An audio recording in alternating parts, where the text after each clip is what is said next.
Olá, e hoje estamos aqui com mais um Corporate Talk da Verum Soluções. O tema é contabilidade consultiva. E estamos aqui hoje com o nosso super especialista, gerente geral da área contábil consultiva da Verum, Peterson Pereira, nosso braço direito e esquerdo aqui da operação. E para falar um pouquinho de um tema, né, Peter, bem em alta, no momento fervoroso, que é o imposto de renda à pessoa física, né? E a gente tem visto no nosso dia a dia aqui dúvidas das mais diversas, né? Tanto dos nossos clientes, quanto de pessoas, né, físicas em geral, onde ficam cheios de dúvidas com relação a essa obrigatoriedade anual, onde todos temos que passar. E aí, Peter, quais são as principais mudanças que a gente tem em 2025 com relação ao imposto de renda à pessoa física? Olá, André. Oi, pessoal. É sempre importante, né, falar desse assunto, um assunto recorrente, né? Anualmente ele é recorrente, e cada vez mais está se abrangendo a mais pessoas, né? Mais pessoas, mais exigências, e tudo isso em paralelo também com a reforma tributária que a gente vai começar a passar, né, a partir do próximo ano. Então é importante um assunto desse nesse momento, para a gente estar tirando sempre as dúvidas, maiores dúvidas, né, do pessoal que precisa informar essa declaração obrigatória. E Peter, você falou um tema bem importante aí, né? Reforma tributária, né? Tá famosa, né? Reforma tributária. Complicada, complexa, a gente que está estudando já há mais de um ano a respeito do tema, e no nosso dia a dia também muitos questionamentos, né? Principalmente das pessoas físicas à frente dessas empresas, né? Os empresários. Né? Na tua opinião, olhando esse cenário, né, da reforma tributária, que também impacta as pessoas físicas com relação até à alteração ali das bases onde incide imposto de renda retido na fonte, onde não incide, muda a tabela, enfim. Na tua opinião, continua sendo a faixa mais alta impactada, ou o pequeno contribuinte também passa a ter impactos? Certo. É uma pergunta importante, porque a gente fala, né, da reforma tributária e estamos aí já com a primeira fase, né, que a gente chama, que seria voltada realmente à parte jurídica, né, parte das empresas. E aí a segunda parte, né, que é a parte que ainda está em discussão, que é no sentido olhando pessoa física. Veja, cada vez mais, né, cada ano que a gente tem enfrentado, né, essa declaração, a gente vê que as informações elas vêm cada vez mais conectadas, né? Então a gente vê que cada vez mais a gente passa a analisar do que a informar, né? Então, pensando nisso, né, até nessa segunda faixa, né, que está em discussão ainda da reforma, a gente percebe que o intuito é uma isenção um pouco maior, né? Então, os de menor renda, né, na declaração de imposto de renda, eles vão ter, né, uma faixa maior de isenção. No entanto, a complexidade visando o patrimônio, visando as maiores rendas, tende a apertar cada vez mais, né? Então, com isso, quem possui mais patrimônios, quem possui mais rendas, principalmente no exterior, né, rendimentos, aplicações, isso tende a ficar, exigir mais, né, as informações que a gente precisa estar declarando. Então, quer dizer que o maior contribuinte, o médio e grande, realmente vai continuar pagando a conta. Vai pagar a conta, e assim, pagar a conta, né, com, vamos dizer assim, alíquotas até maiores, né? Então, nessa segunda faixa, a ideia é se ter mais alíquotas, né, de contribuição, né, do imposto de renda, E também essas mais faixas são mais alíquotas, né? São alíquotas também maiores de regulamento. E Peter, você falou ali de conexão, né?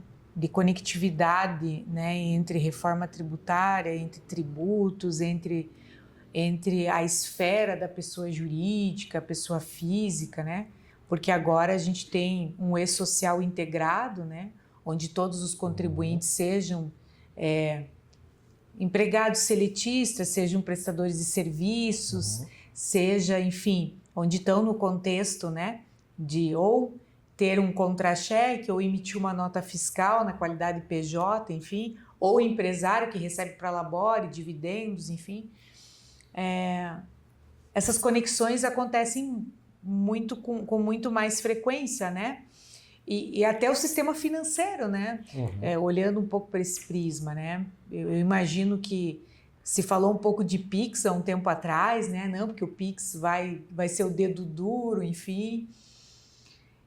Nesse cenário todo, fala um pouquinho para a gente o que de fato representa uma simplificação nesse cenário e o que de fato fica complexo, né?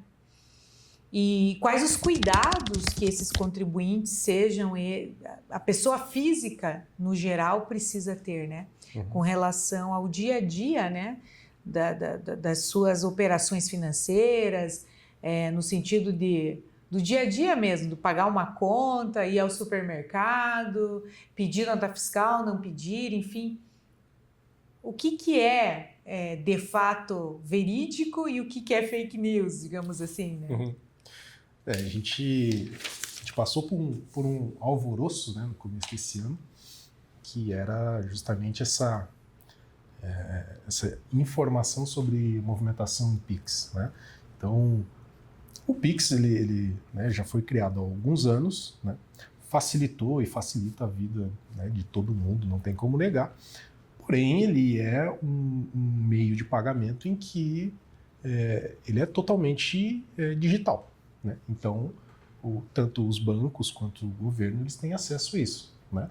Agora, legalmente, né, essa informação ainda precisa ser transitada da instituição financeira, né, para a Receita. Então, o alvoroço foi em cima disso, né? Deu uma acalmada, mas muito provavelmente logo isso vai retornar ao assunto, né?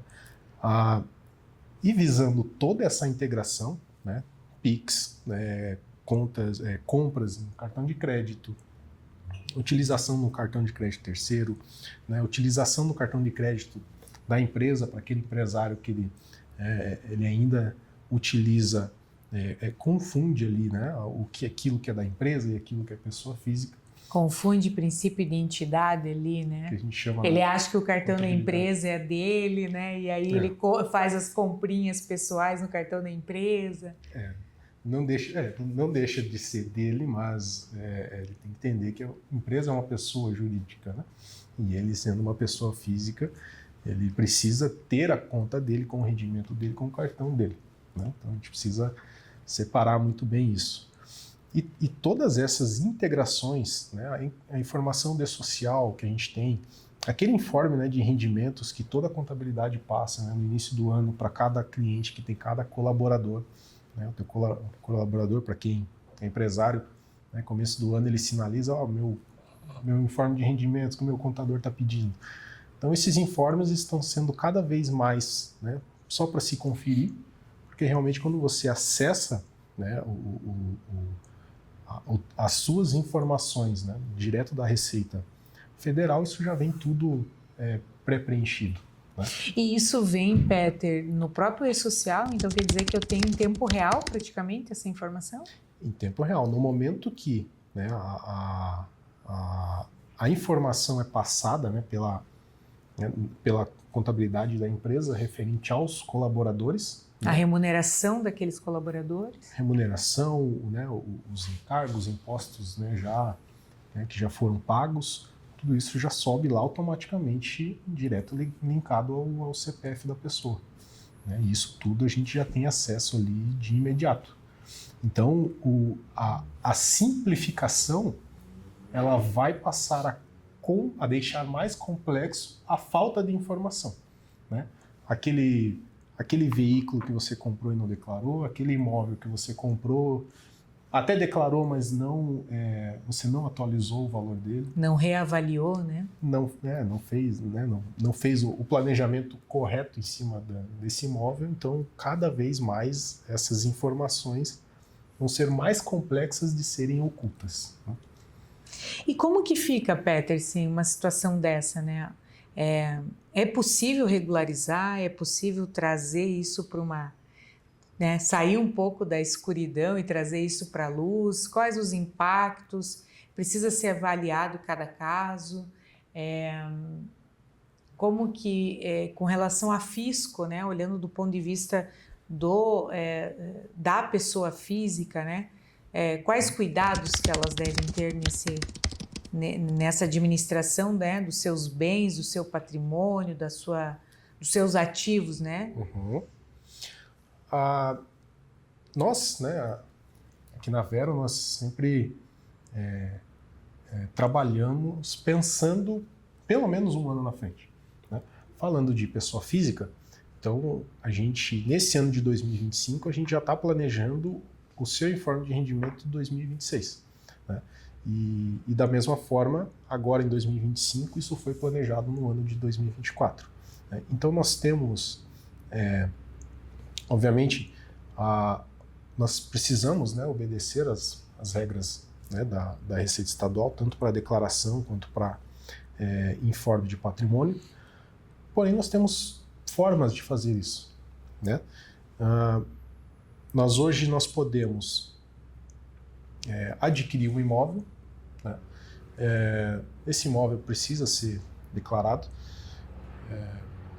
Porém, a sua atualização, nós temos formas de fazer isso. A sua reavaliação, nós temos formas de fazer isso. E isso impacta menos através dessas estratégias, de maneira lícita, com planejamento tributário, para que o impacto seja menor lá na frente, né? Lá na frente. Principalmente quando a gente fala, né, Peterson, de possivelmente um inventário, uma sucessão, né? Onde a gente realmente enfrenta o problema, né? Porque o brasileiro, né, de uma maneira geral, e eu me incluo nisso, né, a gente sempre deixa a pessoa física para depois, né?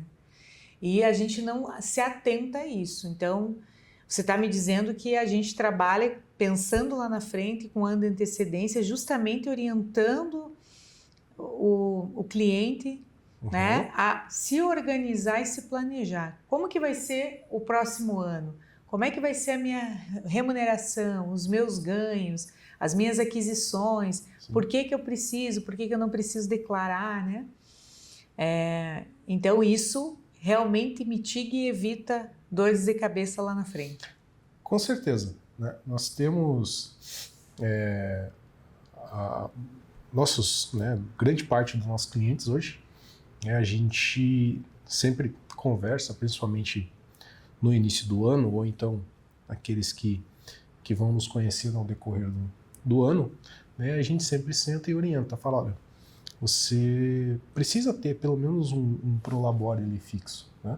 Você precisa ter um prolabore real, né, que represente a sua contribuição na mão de obra da empresa, né? Isso é totalmente legal e isso já é uma parte de uma comprovação dessa renda, né?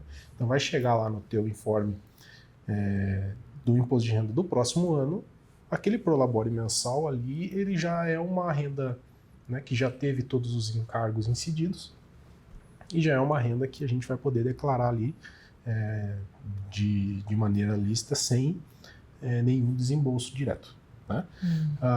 Além disso, né, nós temos o planejamento tributário que nós fazemos para as empresas, né, que o nosso planejamento tributário é visando sempre a redução, né, da tributação de cada empresa, visando também a legalidade de tudo e principalmente também pensando na pessoa física, né, porque daí a pessoa física, o sócio, né, a majoritário da empresa, né, o sócio, aquele que investiu, né, para constituir a empresa, ele também acaba se beneficiando desse valor que é o lucro da empresa, E esse valor, da maneira correta, ele tem como ser distribuído também pensando em evitar ali encargos e mais recolhimentos. Falando um pouquinho desse novo cenário, né, mudanças, reforma tributária, alterações em tabelas, alíquotas, enfim, um cenário novo, né, uma novidade. Quais os cuidados os contribuintes em geral, a pessoa física, deve ter aí nos próximos meses e, né, o reflexo de 2025 com relação ao que ocorreu em 24, né? E os reflexos 25 para declarações das próximas aí 26. Há mudanças que ainda se está em discussão, né? São visando ali alteração de alíquota, alteração de faixa de isenção e também até uma possível aí, tributação em lucros e dividendos, né? Mas o importante, né, e sempre pensando isso de forma antecipada, né, é você prestar atenção naquilo que você está movimentando, né, que são as transações. A gente conversou sobre os cruzamentos, né, que hoje estão cada vez mais integrados. Então, aquilo que você transiciona na sua conta, pessoa física, né, ela tem que ser condizente com aquilo que você vai declarar no próximo ano também, né? Por mais que você esteja ali hoje não da melhor forma, né, declarando de onde vêm os seus rendimentos, né, você precisa se atentar também na movimentação da conta, porque são informações que elas têm que ser condizentes, né? Então quer dizer que a origem do meu recurso tem que ser condizente com o que eu movimento, né? Exatamente. Então eu não posso gastar 10 mil se eu ganho 5, correto? Exatamente. Eu tenho que justificar, eu tenho que ter lastro para essa movimentação. Sim, e cada vez mais, né, principalmente com as pessoas com maior patrimônio, né? Então, se você tem investimentos, se você tem hoje patrimônio no exterior, então a sua movimentação financeira tem que ser condizente também com o patrimônio que você está apresentando. Tá? E como que a Verum pode auxiliar essas pessoas, esses contribuintes? De que forma a gente pode ajudá-los? Aqui na Verum, a gente pensando, né, dessa forma antecipada, né, não só em questão, né, de prolabore, não só em questão de planejamento tributário da empresa, né, o sócio, o empresário, ele ter aquela distribuição de lucro, então a empresa ela tem que dar lucro para a gente ter uma distribuição de lucro. E falando de patrimônio, né, e hoje todos os imóveis que você possui, né, pensando nessa sucessão, pensando, né, nesses imóveis já sendo passados, né, para seus familiares, seus dependentes. Então, hoje tem formas, né, de a gente fazer isso de um custo muito menor do que o inventário, né, com tributação muito menor do que transferências de compra e venda, né, que fazem parte do nosso planejamento empresarial, nosso planejamento tributário, nosso planejamento sucessório aqui na Verum. Então quer dizer que tem solução, então? Tem solução. E dá para dormir tranquilo? Tranquilo e seguro? Tranquilo, seguro e com mais dinheiro no bolso, eu diria. Opa, aí sim, hein? Eu vou querer saber mais, Peter. Pessoal, agradecer o Petersen pela participação de hoje no nosso Talking da Verum, né? Petersen é um especialista na área contábil, né, controladoria, parte fiscal, né, com esse olhar dedicado a sempre estar trazendo a melhor solução para os nossos clientes. E a Verum pensa nisso, né, em trazer soluções, em trazer segurança e tranquilidade para os clientes. Agradeço aí a todos e até o próximo Talking da Verum Soluções.